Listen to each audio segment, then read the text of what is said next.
Al descubrir que había algo que podía hacer, con lo que hacía feliz a la gente y con lo que se ganaba su aprobación, empezó a exigirse mucho, como había hecho antes, y a superarse para ser el mejor. Había encontrado su vocación y una aparición en televisión estaba a punto de darle la oportunidad de lograr un gran éxito. En 1970, Julio Iglesias, un joven de 27 años, se había enamorado de la música. Trabajaba tanto en la composición como en el canto, intentando entrar en el negocio. El Festival de Eurovisión le proporcionó la oportunidad que necesitaba. Eurovisión es un gran escaparate desde los años 60. Cada país tiene un representante y el ganador consigue un éxito internacional. Julio representó a España con su canción Gwendolyn.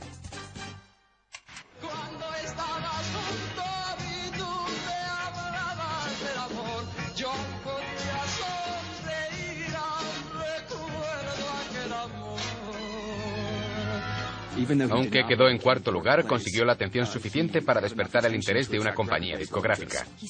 Firmó con Discos Columbia y su carrera despegó. Rápidamente, Julio se hizo un nombre en España, cantando en su lengua materna y centrándose en letras románticas y estructuras simples. Gran parte de las grabaciones de Julio eran música tradicional. En cierto modo, su estilo era más similar a la música pop del pasado. Poco a poco, Julio fue consiguiendo éxito en otros países europeos, atrayendo a legiones de fans. Julio Iglesias irradiaba sensualidad y al cantar canciones de amor, de pérdida y de deseo, aumentó su atractivo para mucha gente. Su imagen de Don Juan español, junto con sus letras, atraía mujeres de todo el mundo. Si piensas en Julio, piensas en canción romántica. Tiene una manera de cantar muy suave en casi todas sus grabaciones y eso hizo que conectara con el público. En 1971 fue de gira por Europa y Latinoamérica e hizo innumerables apariciones en televisión. Conforme aumentaba su popularidad, aprovechaba su nuevo estilo de vida, disfrutando al máximo. Quería aprovechar todo lo que podía conseguir, es decir, fiestas, mujeres, juguetes caros y todo lo que muchos desearían tener. Después de su accidente aprendió a disfrutar la vida, a vivirla al máximo, y empezó a ser conocido por ser un playboy. Después de algunos años disfrutando de su fama, conoció a la mujer que supo domar sus apetitos, la espectacular modelo filipina Isabel Preisler. Cuando la conoció, dijo que renunciaba a amar a otras mujeres porque quería formar una familia con Isabel. Julio estaba empezando a darse a conocer cuando conoció a Isabel. Era la mujer perfecta para él. Tenía un halo de pureza e inaccesibilidad que para un hombre que podía tener a cualquier mujer resultaba muy excitante. Tras un noviazgo de 7 meses, se casaron en enero de 1971. Julio e Isabel eran la pareja perfecta. Ella era una antigua modelo y él un atractivo y prometedor cantante. Después de casarse no tardaron mucho en tener hijos. Primero llegó Chabeli, la hija mayor, después Julio Jr. y después Enrique. Querían formar una gran familia enseguida. Pero conforme la familia de Julio crecía, también lo hacía su fama y con ella su ambición. Julio pasó los primeros años de vida de sus hijos en la carretera o en el estudio, y pronto fue evidente que la vida familiar no era su punto fuerte. Siempre estaba viajando y se convirtió en un padre ausente. El hijo menor de Julio e Isabel, Enrique, fue el más afectado por esas ausencias. Enrique nació el 8 de mayo de 1975. Ese mismo año, Julio sacó al mercado su álbum El Amor. Con los 3 hijos que tuvo con Isabel fue un padre ausente. Le encantaba la adoración del público. Era casi una adicción para él. Como padre no era un ejemplo. La ausencia de Julio de la vida de sus hijos y la abultada agenda de su madre hizo que los 3 hermanos se apoyaran entre ellos. Enrique creció protegido por su hermano y su hermana.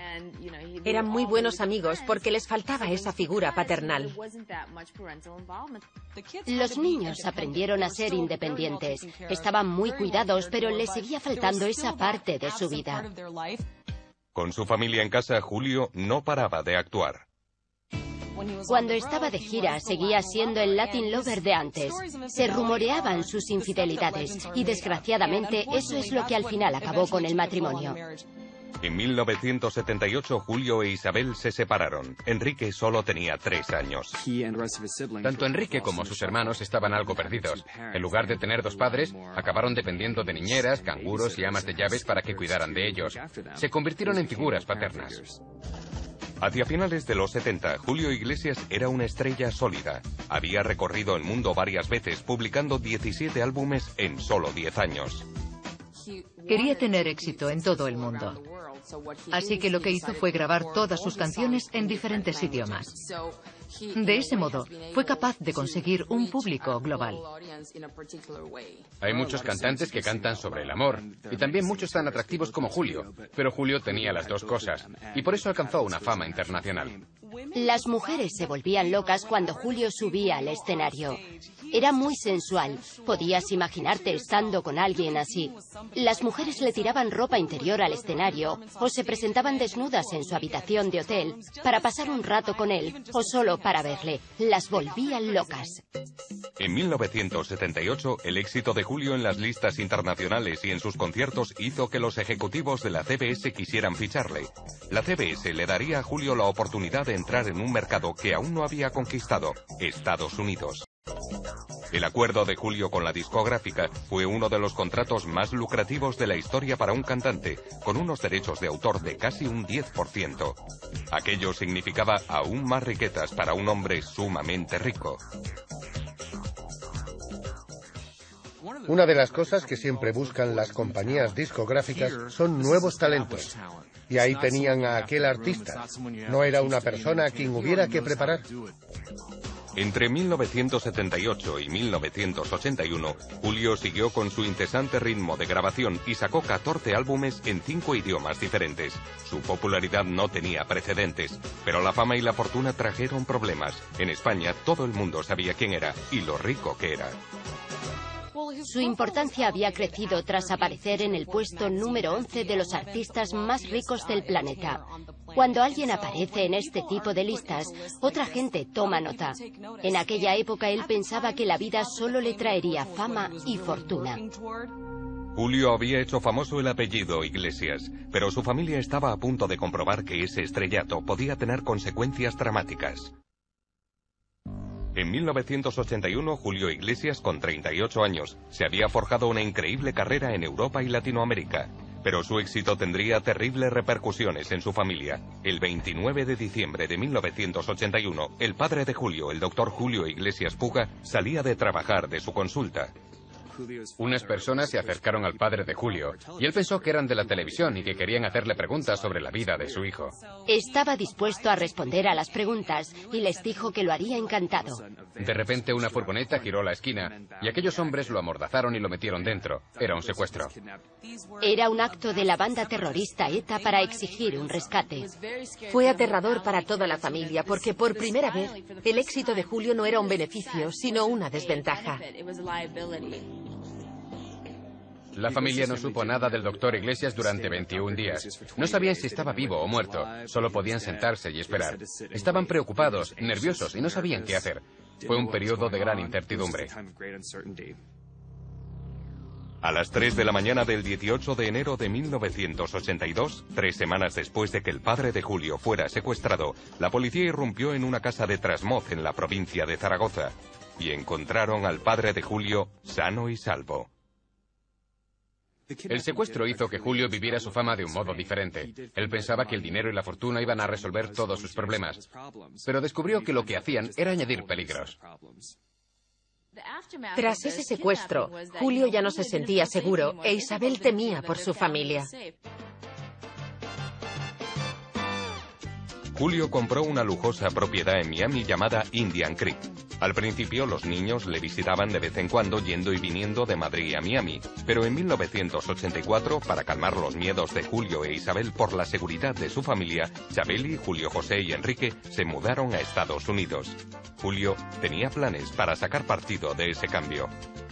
Puedes ser famoso en cualquier parte del mundo, pero no significa mucho si no eres una estrella en Estados Unidos. Julio sabía que para lograr el éxito en Estados Unidos tenía que darse a conocer a los fans en su idioma. Se rodeó de asesores de imagen y se dieron cuenta de su encanto y de su habilidad para influir en la gente. Así que le dieron la oportunidad de relacionarse con la prensa y demostrar que era un carismático cantante latino. Julio empezó a salir en programas de entrevistas y poco a poco fue entrando en la conciencia estadounidense. Estaba colocando los cimientos de su éxito en Estados Unidos. Las ideas para su primer álbum en inglés iban germinando y el público estaba listo. Había sacado varios álbumes en diferentes idiomas, pero este era un reto. Por eso la gente estaba tan expectante. Fue una insólita colaboración la que daría a Julio Iglesias su primer éxito en Estados Unidos. La estrella del country, Willie Nelson, creía que Julio sería el compañero ideal para un dueto, y Julio no desaprovechó la oportunidad. Willie Nelson tenía mucho éxito entonces.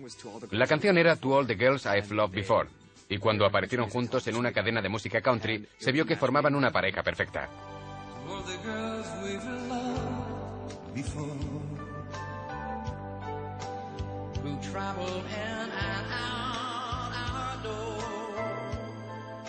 En marzo de 1984, Willie Nelson y Julio Iglesias pusieron a la venta To All the Girls I Loved Before.